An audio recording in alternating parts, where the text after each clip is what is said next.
So we're quickly moving to the next session. And in this session, we want to talk about non-communicable diseases.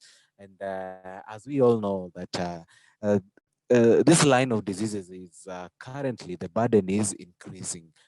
It's something we didn't have so much of in the earlier years, but in the that are quickly rising, and their burden, we're starting to feel the heat of their burden. And so therefore it's important that we talk about these diseases, and especially as youth, because most of us assume that these are diseases of the old, but you'll be surprised right now. Um, Many of the youth are suffering non-communicable diseases, and they are diseases that you can get or that you can suffer from at any age. So as youth, we need to talk about such diseases. We need to get to know them. We need to know how we can prevent them so that they do not become a burden in the coming future. So right about now, I would like to invite two speakers here. We have Edward uh, Konzolo from the Stroke Association of Kenya. Then we have Ben Situma from Afrozala Entertainment. So I'll start with Edward Konzolo, who will take us through this session. Then I think he'll invite Ben Situma also to share more with us. So Edward, over to you.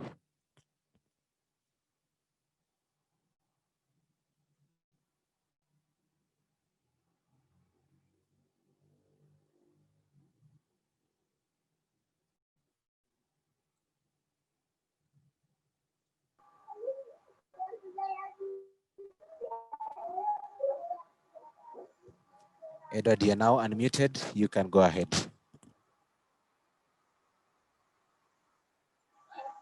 The slides, the first one, I have not seen it.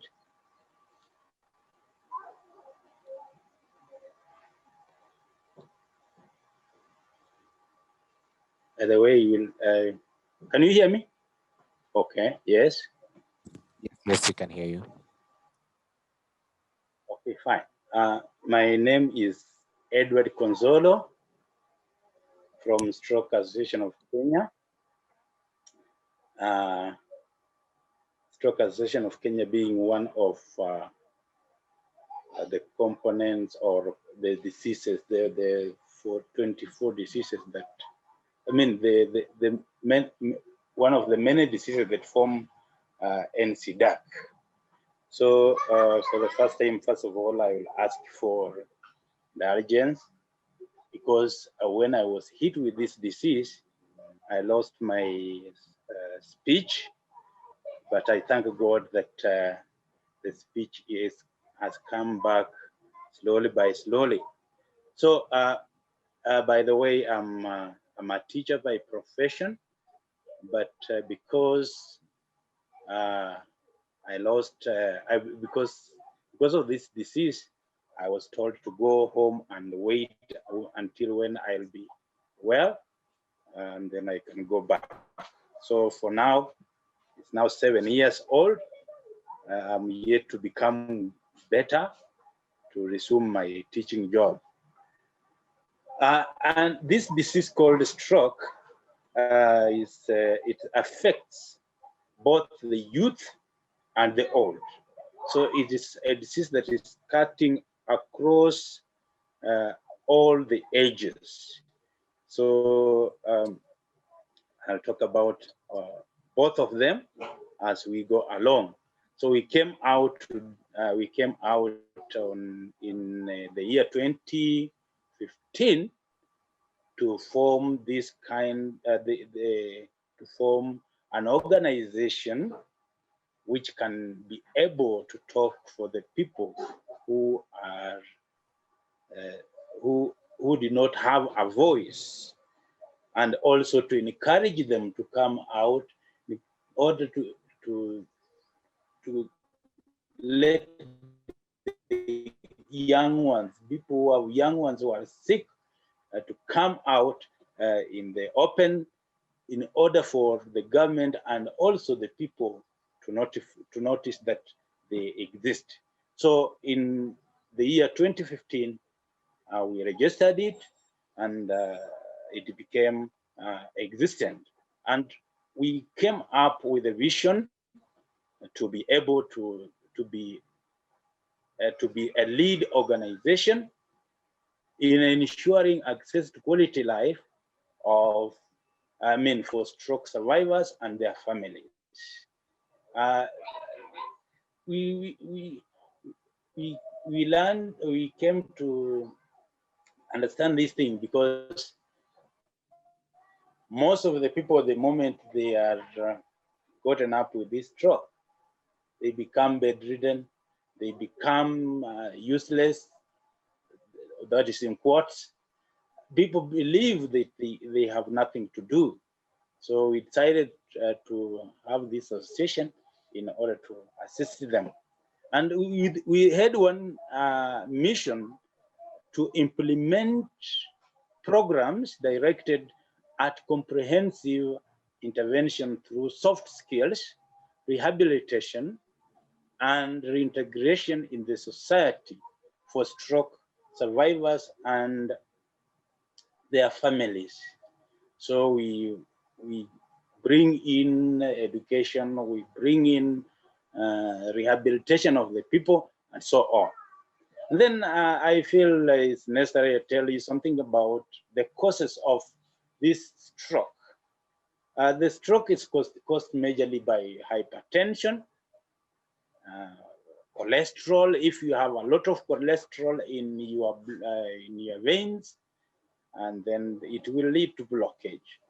And inactivity, people are used to, like, let me say, the sedentary life, whereby even the nearest place you can walk to the place, you have to ask for a motorbike or a vehicle or something like that.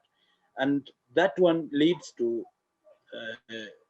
people being inactive, and therefore this leads to a lot of fat in the body and so on. So, and this leads to blockage in these veins and so on. We also have consumption of a lot of salt, a lot of sugar. We have something like taking too much of alcohol.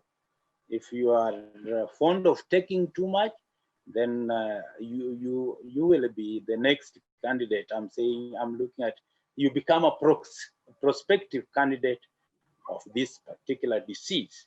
The smokers, high smokers, you find that it affects you because you will end up getting a stroke when you smoke a lot of it. And then we also have accidents, like accidents that will affect those veins in the brain and so on. So we have so many others, but majorly those are the main causes of this particular disease. And then when it comes to treatment, you find that there is no particular treatment of stroke. But the doctors, what they do, they treat what we call the underlying conditions. They tend to treat the underlying conditions because when you are free of the other conditions, then you will be free of stroke. So stroke, once it affects you, you treat the other conditions, and it gets someone differently from another one. We have those ones who will have stroke, but the stroke, they experience something like paralysis and so on. Now, I had talked of stroke being one of those diseases that form non-communicable diseases, just like cancer, like renal transplant, diabetes, mental health, etc. There are so many diseases that form NCDAC. NCDAC will have the components of the patient-led diseases, and then we have the doctors, and we also have the corporate bodies that form this particular disease. So stroke is one of the 24 patient-led organization, and they form a caucus of their own, such that they can be informing the other people, like the doctors, what we need. And we meet on a weekly basis to articulate our concerns, besides patient-to-patient interaction, to reduce stigma, because you understand that when you are sick and you meet a sick person like you, and he's talking of the experiences he has undergone, and then it is in a way treatment of your condition.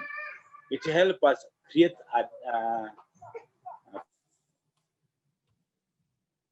awareness. The main objective of this kind of association is to advocate to the government what to do, is to create awareness to the people in order to understand how the disease is all about. You can move the next slide. Okay. Now, when we come to the policy level, the stroke association, and in a large extent, we talk about the NCDs. We are in advocating or trying to talk about inclusion in shaping the policy at the national and international level, because we talked of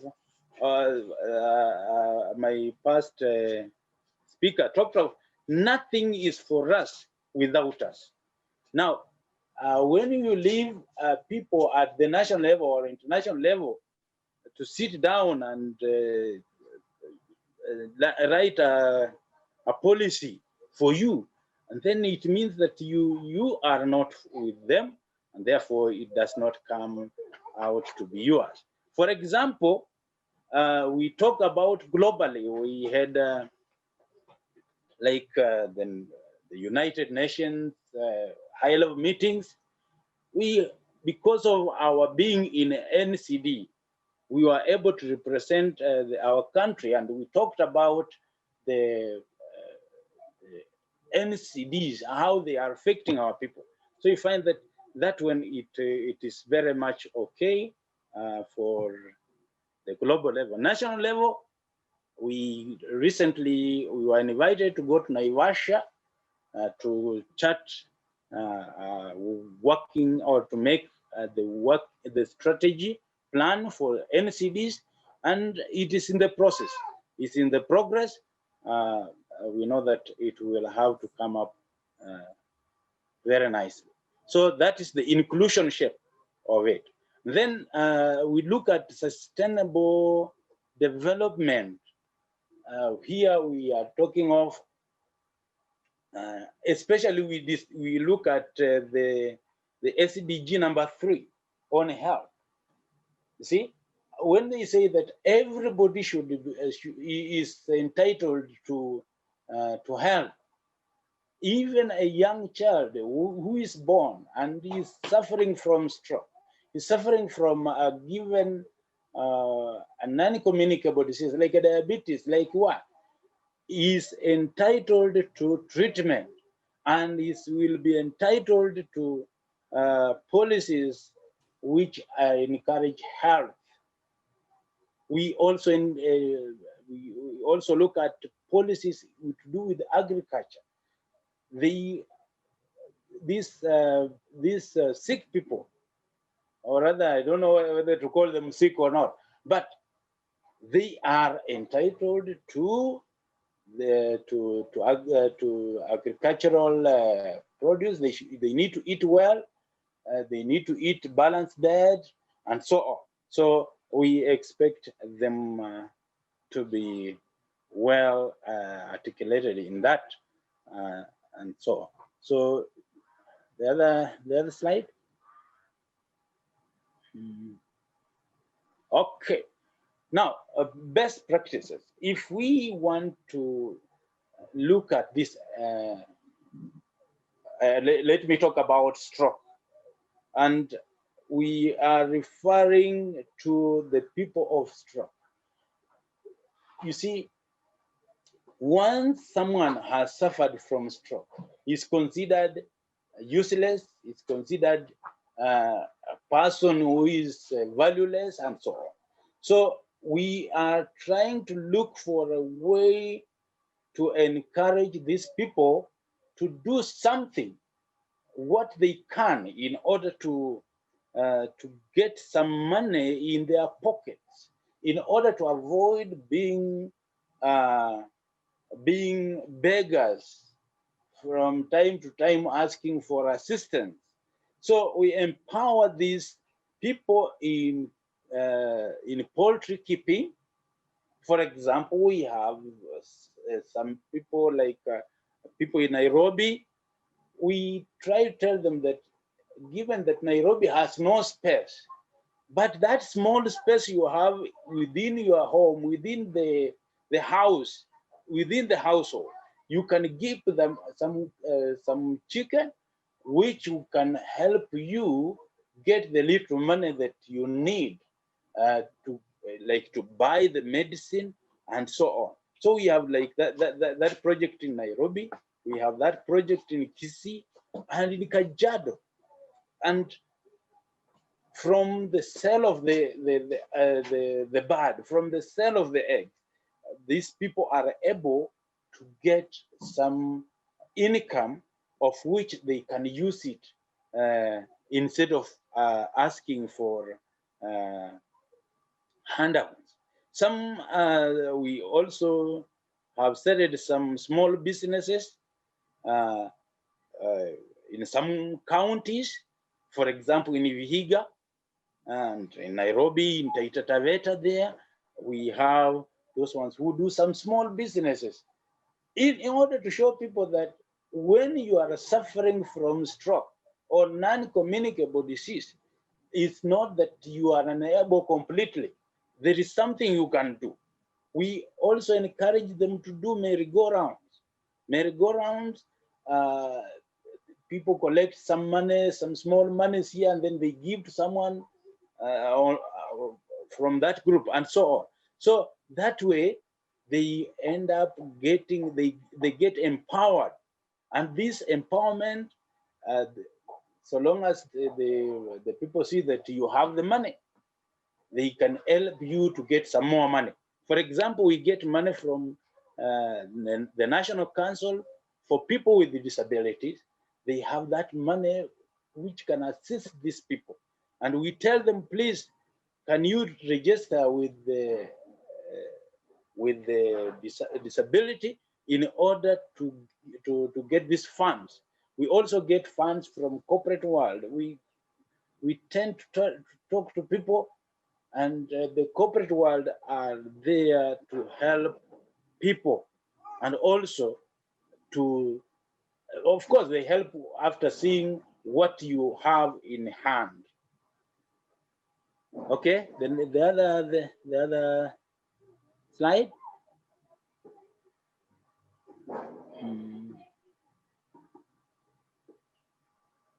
Yes.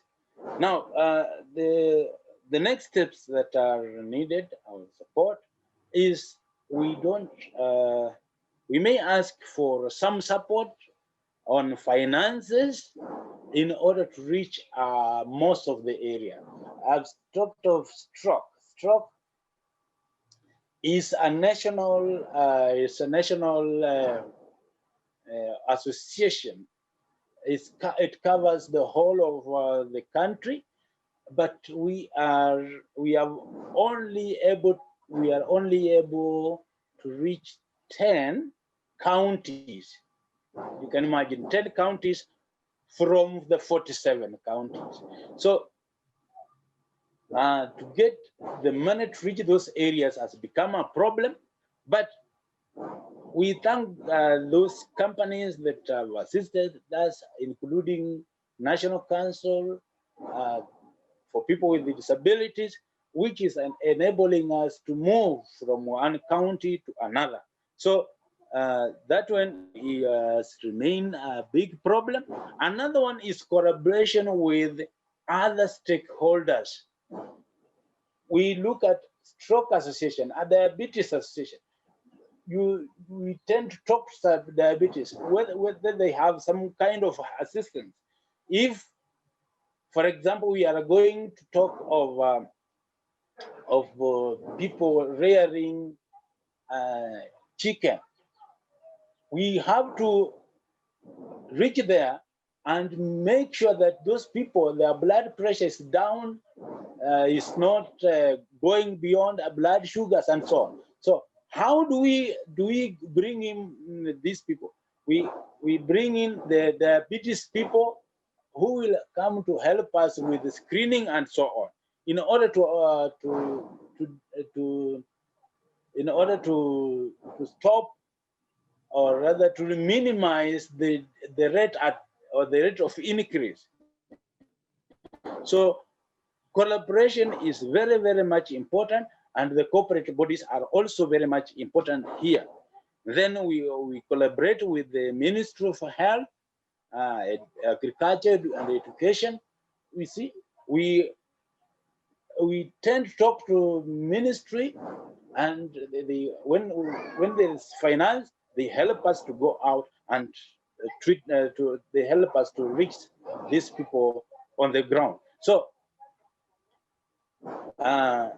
given that we do not have money, but we are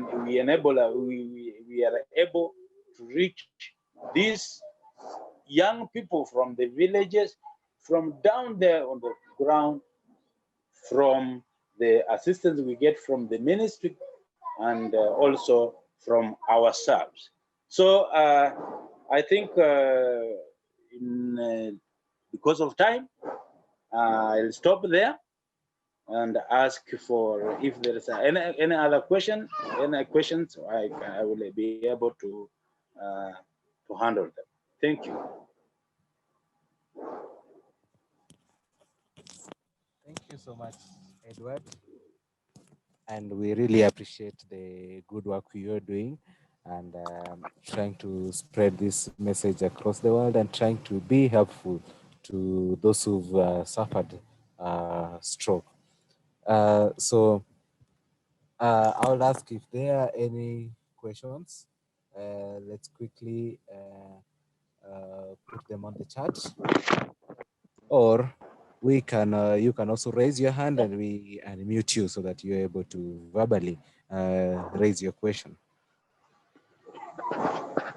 So I'll give a few seconds for that.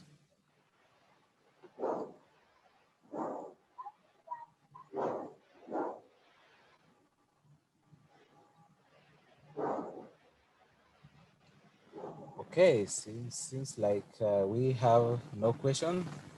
So thank you so much, Edward. And this is just to encourage us all that we need to be aware of NCDs. We need to take deliberate steps to stay informed about what these diseases are, how do they affect people, and how can we help those who are affected. So there's a question here. My question: out of hospital cardiac arrest is becoming a medical issue in Kenya.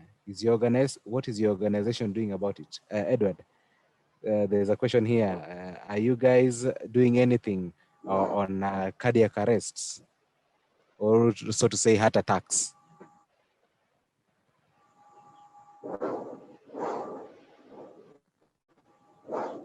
Okay. The question on cardiac arrest, because we look at the cause, and the causes of NCDs are almost the same: high blood pressure, inactivity, and so on. So we tell people once they come to us with cardiac arrest. I mean, we tell those ones who have not had the cardiac arrest to be aware of the causes of that cardiac arrest.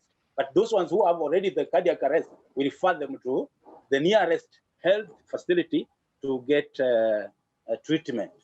But those ones who have not, like right now, if you have not, then we tell you, please check on your blood pressure, do some exercise, something like that. Do not eat a lot of sugar and a lot of salt, something like that. The other question, the first question, I didn't hear it properly. It's the only question, Edward. It's the only question. Oh. Yeah. So thank you so much. I don't know if there's any other question before we move to the next encounter. So there's another question. Somebody is asking, in case you encounter a patient of stroke, high blood pressure, and you have no fund for medication or taking them to the hospital, where do you refer them to? Okay.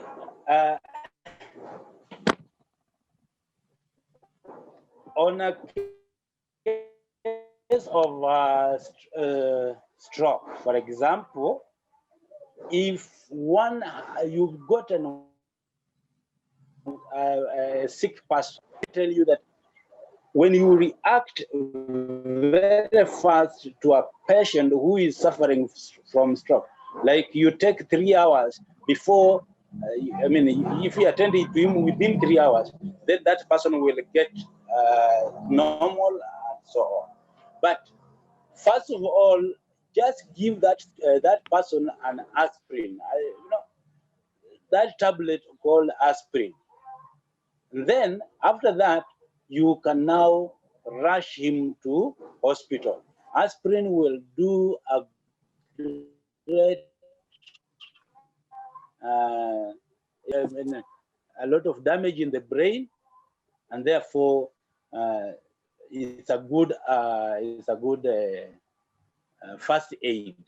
Like when you go to hospital, you take him to a hospital which has a scanner for a head scan in order to be treated there.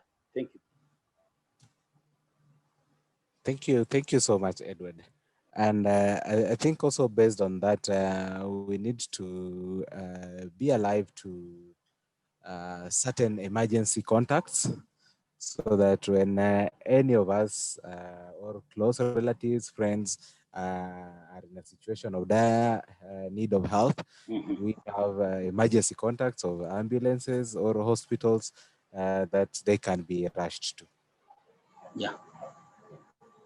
So thank you so much, Edward. I don't think there's any more questions. If there are, you can still engage us on our WhatsApp page, on our email, and Edward will always be there when we reach to him for support.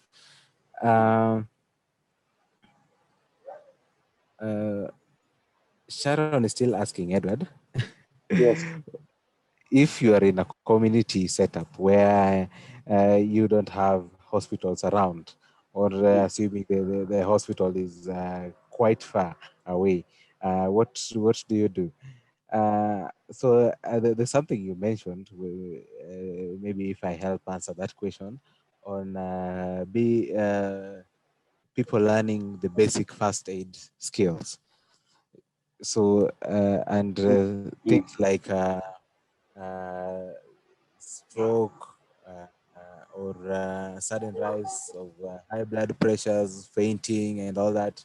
I think there are certain Mm. first aid procedures that we need to learn so that we are able to stabilize someone before we rush them to the hospital. Your take on that, Edward? Mm. Right, you because one thing, stroke, because I'm talking from experience, stroke Yes. is a disease that comes unexpectedly. You can be Indeed. talking the way I'm talking, and then you just fall down, and that's the beginning of stroke straight away. Uh-huh. So that is why I said in the beginning, you should look for that tablet we call junior aspirin, one of it, and then you administer it to the person who is suffering from that stroke. So after that, there is no way out. You have to look for an ambulance and rush him, even if it is far, to reach the hospital where he will be attended to. But we look for, let me say, first aid techniques. I think that one I've not been taught. I've just been told. I've been taught of having that tablet, and then this person should reach the hospital in the shortest time possible. But if you wait, you let him continue suffering, by the time you reach the hospital, maybe after a day or two, then that thing causes a lot of damage on the brain, and therefore the deformity that comes with it will be very much unreversible. Thank you. Thank you. Thank I you. hope I've tried to. Okay, thank you so much, Edward, on the clarification on that and how urgent or how stroke requires a response of urgency.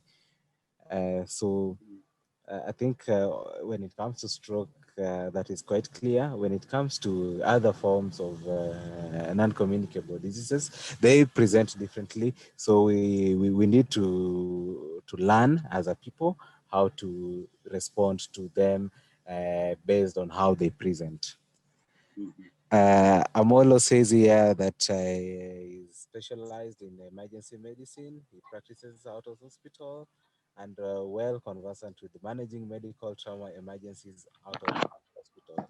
So Amolo will reach out to you and will share your contacts to people so that you are able to teach them on what you do and how they may help uh, when they are in situations of dire need of help. So thank you so much. So because of time, I don't think we'll take any more questions. I'd like us to move to the next session. And we've been talking about NCDs. And one of the things Edward mentioned is some of these diseases come due to inactivity. Because as a people, we've also assumed a lot of sedentary lifestyle. So we need to get active so that we reduce the occurrence of such diseases, so that we stay fit. And as youth, if you want to live longer, we are encouraged to stay fit and find activities that may help us keep fit. So our next speaker, who is Ben Situma, Mr. Ben Situma, who is the coordinator of Afrozala Entertainment. And Ben is going to talk to us on how we can use dance to benefit us on matters health, on matters entertainment, and also to keep us fit and healthy. So I know as many of us who are youth here, and even the old, we enjoy dance. And so we need to see how we can make dance benefit us. So I would like to invite Ben Situma if he's with us. So Ben, I'd like to welcome you to take us through. Hello? Hello? Hello, can you hear me now? Yes, yes, we can hear you. Okay, this was on short notice. Thank you, Mike, for the invite. I thought I was coming in tomorrow. So it was mid work, but either way, we will go through it. It's been quite an awesome session since morning.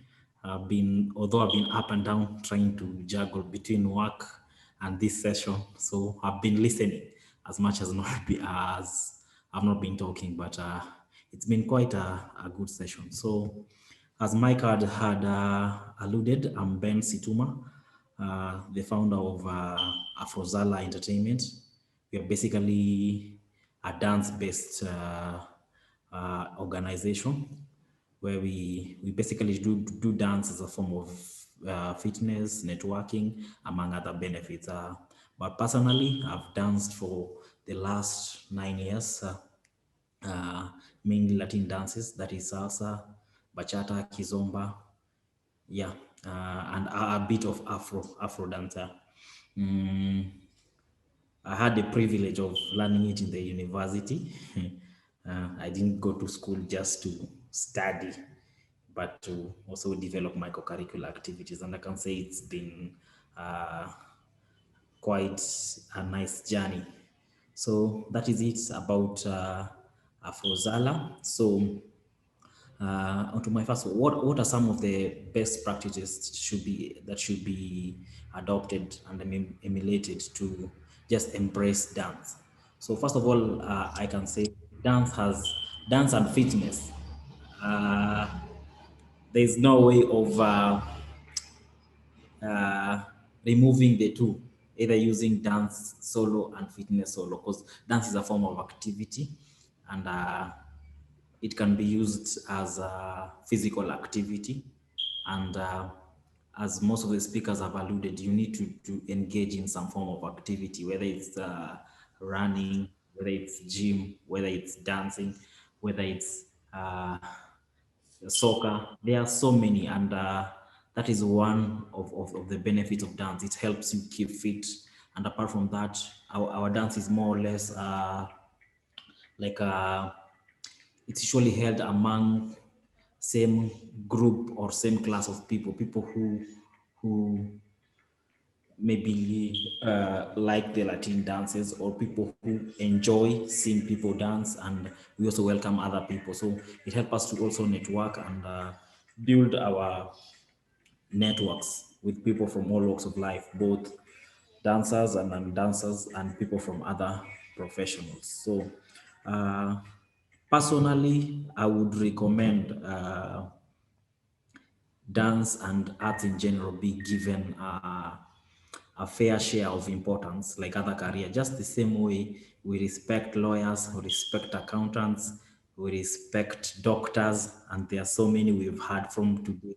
Dance should also be given its fair importance, because if you look at the Western world, it's a major income earner. It's a billion industry, basically. So if you look people like Michael Jackson, the late Michael Jackson, is late, but his songs are still playing to date. The moves, people are still doing them to date, the moonwalks and the likes. And you can earn from dance if you are well packaged and you do your things the correct way. You are able to identify your clientele. So basically, I would urge the government and most of the institutions to as much as they emphasize uh, on reading and learning, they should also emphasize on people improving their co-curricular activities and such.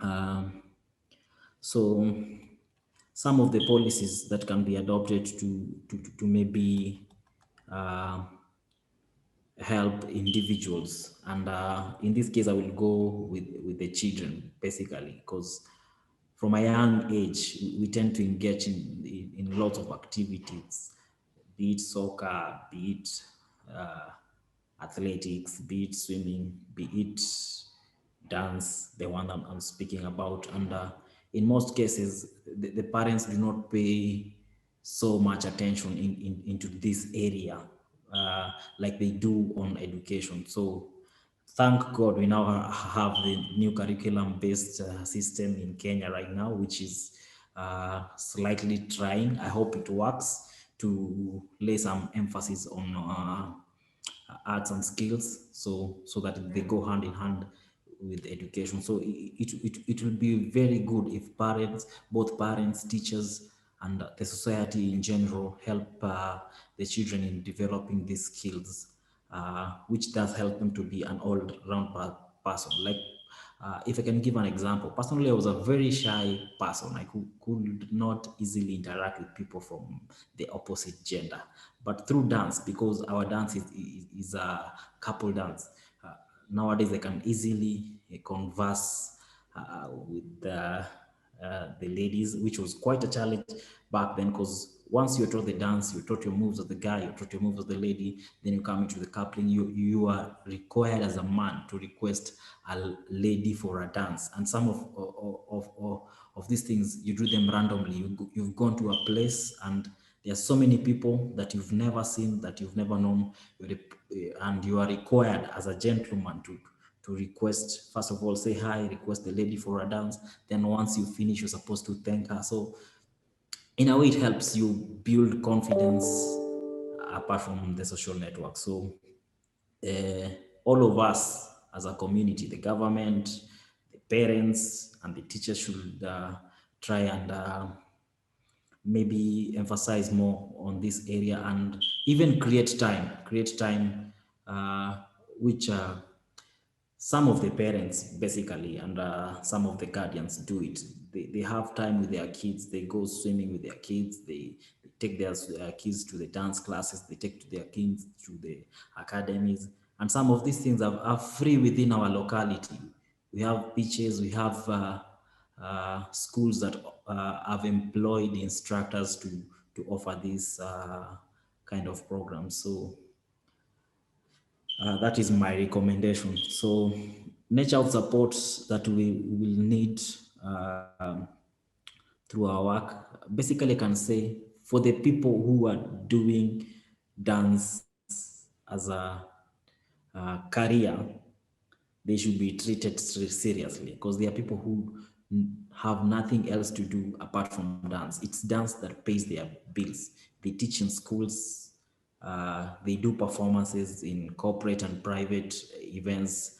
By corporate, I mean end of year parties, or maybe when launching a product, or a service somewhere. Just like recently when I think there's a petrol station. I'm not sure if it's Shell or it's Kobe that was bought by Rubia. You saw some dancers doing some things there.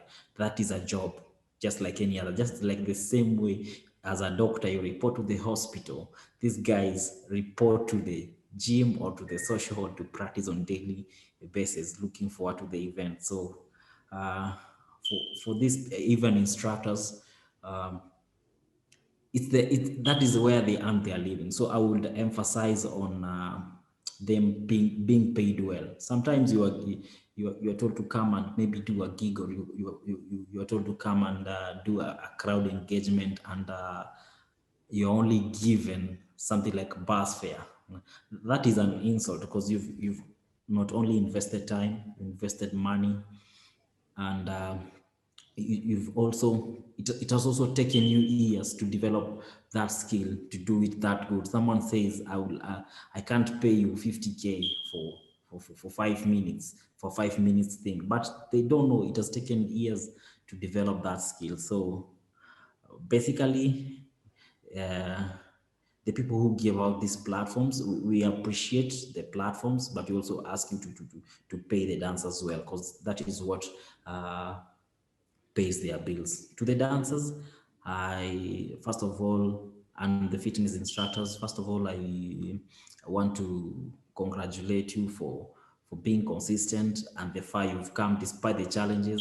Some parents, we have some people, like personally, I've done accounts and dance on the side, and I try to strike a balance between the two. But there are people who shifted from their careers, either being a lawyer, from being a doctor, to dance, because they've discovered that is where their passion is. And it hasn't been easy because some of the parents do not support that. But I can say it's been a journey, and we appreciate the strides we've made, but we can go far. Yeah, if I can now maybe give practical examples of people who are doing dance and maybe fitness as a career in Kenya. If you've been to Sarakasi before, they do dance as a full-time job, and that's why you'll see them at Safaricom events, you'll see them at those big corporate events. We have several gyms who have also evolved. Apart from offering services at the gym, they've also evolved. We now have online sessions where they do private-based type of exercise, and so we've made strides, but we can do more. I think I will end it there. It was on short notice, but I hope you've gotten something. Thanks, Mike. Unless there's any question, I think I'm done.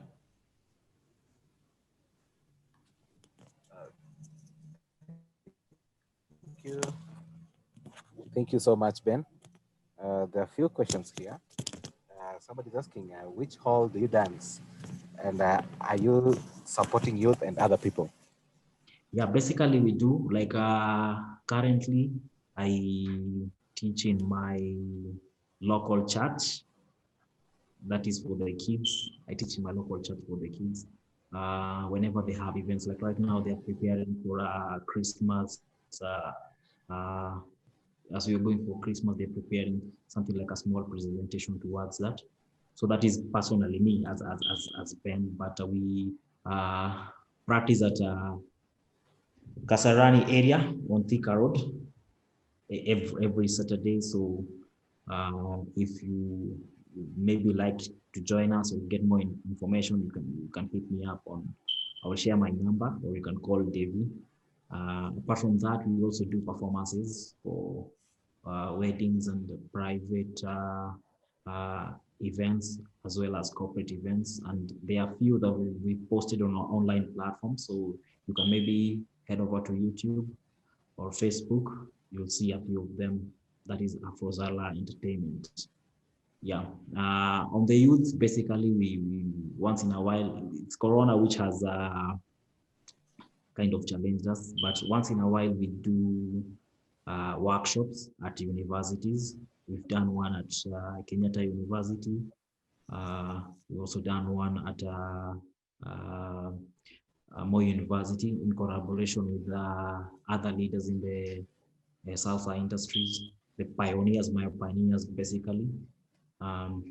Yeah, that's basically it. We mainly partner. There's some events which are bigger that you cannot do them personally, so we partner with other organizations or institutions in the same fields. We partner with schools, we partner with institutions, like I've said, and anybody who is willing and ready to embrace our services. Yeah. Okay, thank you, Ben. You have another question here. Now, because you're training young people, so this question is put this way. If you have a student, so to say, and this student wants to dance, they love dancing, but their parents do not believe in him or her, or do not want to support him or her. What do you do to support them and to encourage them to continue pursuing that, or how do you also help in persuading their parents to support them in that journey? Basically, I don't know how young the student is. I would have requested him to maybe do some research on the benefits of dance. Number one, apart from it being a physical activity, so it helps you, keeps you active.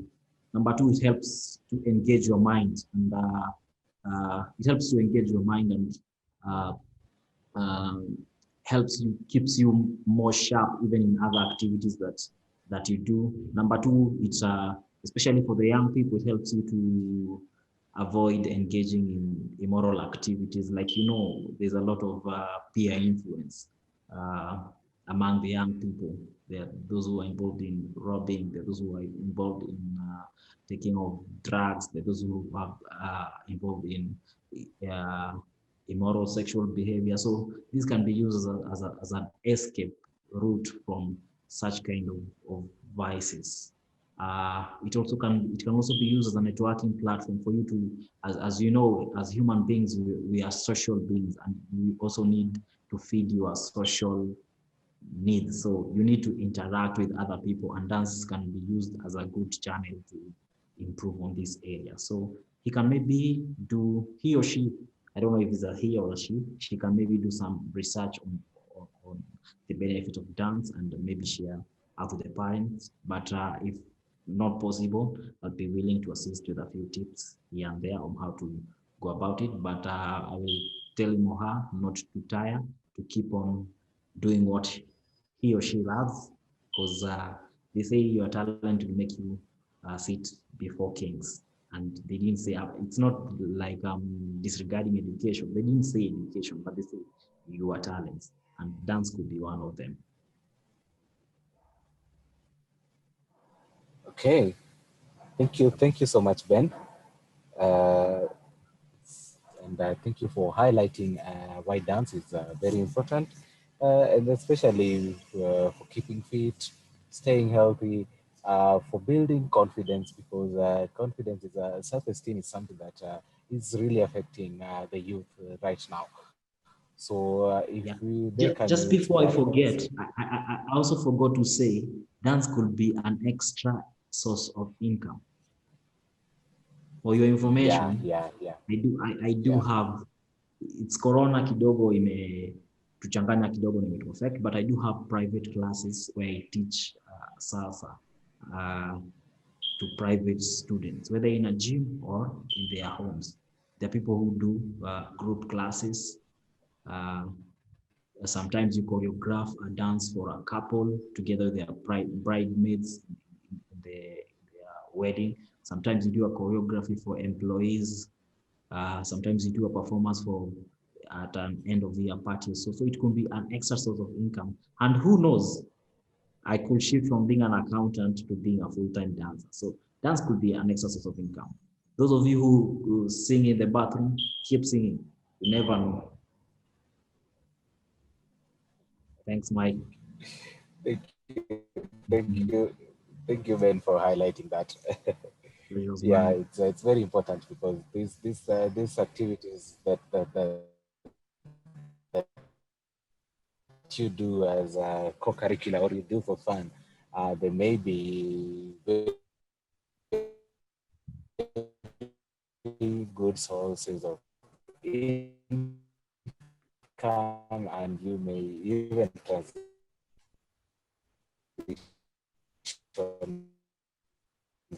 to them as a full-time career. Yeah, sure. So thank you so much for highlighting these 2 days of keeping you fit. It brings you closer to people. There are certain aspects of your life that it will slowly build. And Ben has rightly mentioned it can make you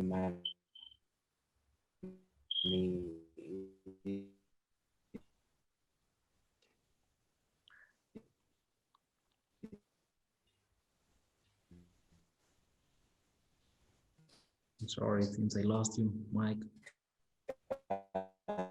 and build your confidence so that you are with people. So thank you so much, Ben. The pleasure was mine. And so, we-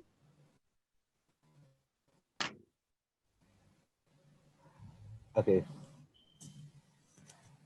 for the questions that we've not answered,